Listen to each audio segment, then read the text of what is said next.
जाएगा। जेब की होती कफन पे, खुदा के लिए रहम कर दे, इस मुल्क के अपने ऊपर रहम कर दे। आज जाते जाते कोई अच्छा काम कर जा। काम कुछ कर रहा है, हम कुछ घरों का, ये उम्र है हमारी काम करने की। भीख मांगने पे आ गए बेटा हम लोग। भीख मांगने से भी भीख नहीं मिलती, रोते हम लोग लाल आंसुओं से। उनको तो डूब के मर जाना चाहिए। एक ही को, सबको एक जहाज में या पानी में ऐसे डुबो देना चाहिए।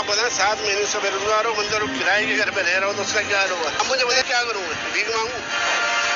रात के लिए कर रहे हैं, किराए का मकान है मेरा। बर्दाश्त से बाहर हो गई है महंगाई। अब तो आटा खरीदने के पैसे तो क्या, जहर खाने के लिए पैसे नहीं है।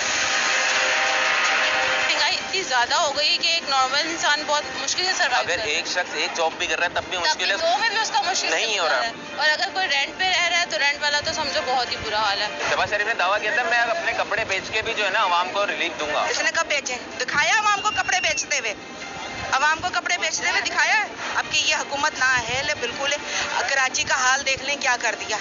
हुक्मरान है, किस चीज के हुक्मरान हो आप लोग? कि जवान बेटियां रोडों पर आ गई, लोगों की जवान बच्चे चोर बन गए। का मुस्तकबिल आज भीख मांग रहे हैं। जिनके हाथ में पेन होना चाहिए, कलम होना चाहिए, वो भीख मांग रहे हैं। मेरा तो यही कहना है कि आवाम को चोर बनाने के लिए हुकूमत का ही हाथ है। ये कह रहे हैं कि सांस ले रहे हैं ना जो हम, उसकी भी आप टैक्स दें। शहबाज शरीफ साहब तो हॉस्पिटल में